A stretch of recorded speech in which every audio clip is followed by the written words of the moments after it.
हाय दोस्तों, यह कहानी सच्ची कहानी पर आधारित है।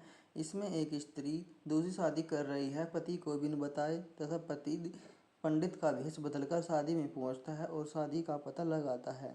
अगर आप मेरे चैनल पर नए हैं तो प्लीज़ चैनल को सब्सक्राइब कर लो। आपसे निवेदन है कि प्लीज़ वीडियो को एक लाइक कर दीजिए। आओ चलो शुरू करते हैं यह कहानी। एक खूबसूरत घर के भीतर एक पत्नी और उसका पत्नी सपना हंसते हुए, आज शाम को जल्दी मैं घर आ जाऊंगी। पति राजीव संकोच में, ठीक है, लेकिन मुझे तो एक सप्ताह का वर्कशॉप है, तुम अकेली रहोगी। पत्नी सपना मुस्कुराते है, कोई बात नहीं, मुझे सब संभालने की आदत है। पति घर से निकल जाता है। सपना अपने मोबाइल पर कुछ देखती है और फिर एक शादी के निमंत्रण पत्र को देखकर मुस्कुराती है। सपना एक शादी की तैयारी कर रही है, नई साड़ियों में तैयार हो रही है। एक फ़ोन कॉल आ जाती है। सपना फ़ोन पर, हाँ सब तैयार है, रात को शादी में मिलते हैं। पति का ऑफिस। पति राजीव अपने ऑफिस में अपने सहकर्मियों से बात कर रहा है। सहकर्मी कहता है, सब कुछ ठीक है, तुम बहुत परेशान लग रहे हो। पति राजीव कहता है, मुझे लगता है कि मेरी पत्नी मुझे धोखा दे रही है, मैं खुद वह जानना चाहता हूँ।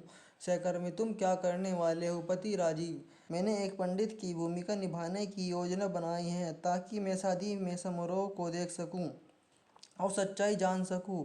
एक पंडित की दुकान पर जाता है। पति एक पंडित की वेशभूषा में तैयार हो रहा है। पति पंडित के वेशभूषा में शादी के स्थल पर पहुंचता है। उसने अपनी पत्नी सपना और एक नए व्यक्ति को देखा। पति पंडित की वेशभूषा में दुल्हन की ओर देखकर, आशीर्वाद बिटिया। सपना, अरे आप यहाँ? पति गुस्से में, हाँ, और मैं तुम्हारी सारी चालाकियों को समझ चुका हूँ। पति पंडित के रूप में शादी की गतिविधियों को देखता है और उसके माता पिता को भी देखकर चौंक जाता है। बच्चे को अनाथ आश्रम में भेजे जाने की बात सुनता है। पति पंडित की वेशभूषा में गुस्से में, यह सब क्या हो रहा है? सपना, तुम यहाँ कैसे? पति पंडित की वेशभूषा में नफरत से, मैंने तुम्हारी सच्चाई को उजागर करने के लिए सब किया, तुम्हारा धोखा अब सबके सामने है। शादी का स्थल। थोड़ी देर बाद सपना और राजीव के बीच तीखी बहस हो रही है। लोग देख रहे हैं और हड़कंप मचा हुआ है। सपना लाचार, मुझे माफ़ कर दो राजीव, मैं सब कुछ ठीक कर दूंगी। पति राजीव निराश, बहुत देर हो चुकी है। सपना, अब तुम्हें अपने कर्मों का सामना करना होगा। सपना को उसके कर्मों की सज़ा मिलती है। पति अपने बच्चों को वापस पाने की कोशिश करता है। पति राजीव आशा के साथ, मैं अपने बच्चों को वापस लाऊंगा। पति का घर। कुछ साल बाद पति अपने बच्चे के साथ खुशहाल जीवन जी रहा है। अब वह अपनी नई शुरुआत का आनंद लेता है। पति राजीव खुश होकर, अब सब कुछ ठीक है और मैं अपनी नई जिंदगी की शुरुआत कर रहा। न्यायालय और पुराना घर। सपना को उसके कर्मों की सजा मिलती है। राजीव अपने बच्चों को वापस लाने की कोशिश करता है लेकिन उसे कई कठिनाइयों का सामना करना पड़ता है। राजीव निराश होकर, अब मुझे नए सिरे से शुरुआत करनी होगी।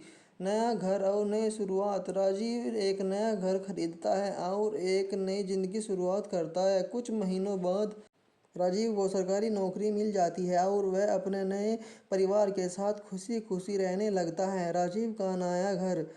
सुबह राजीव अब अपनी नई पत्नी और दो बच्चों के साथ एक खुशहाल जीवन जी रहा है। उनके नए घर में खुशियाँ और समृद्धि छाई हुई है। राजीव की नई पत्नी मुस्कुराते हुए, हमारे नए जीवन में सब कुछ कितना अच्छा है। राजीव खुश होकर, हाँ, अब हम सब मिलकर एक नई शुरुआत कर रहे हैं। परिवार के साथ खुशी का पल। राजीव और उसकी नई पत्नी अपने बच्चों के साथ खुशी से समय बिता रहे हैं। घर में हंसी खुशी का माहौल है। जीवन की सच्चाई। एक सार्वजनिक स्थल। राजीव अपने दोस्तों परिवार के साथ बैठा है और जीवन की सच्चाई पर चर्चा कर रहा है।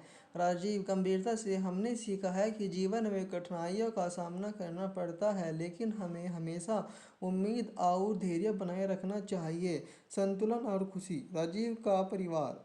शाम। राजीव का परिवार मिलकर शाम का खाना बना रहे हैं। वे एक दूसरे की कंपनी का आनंद ले रहे हैं। राजीव मुस्कुराते हुए, अब हम सब खुश हैं और जीवन को सरल बना रहे हैं। नाटक समाप्त होता है लेकिन हमें उन्हें धैर्य और समझदारी से पार करना चाहिए। हमें हमेशा उम्मीद बनाए रखनी चाहिए और अपने जीवन को सकारात्मक रूप से जीना चाहिए। प्लीज़ दोस्तों, अगर आपको यह वीडियो पसंद आए हो इस वीडियो को लाइक कर दीजिए और चैनल को सब्सक्राइब कर लीजिए। धन्यवाद। और अपना नाम बताइए, आप कहाँ से हो? प्लीज़, धन्यवाद।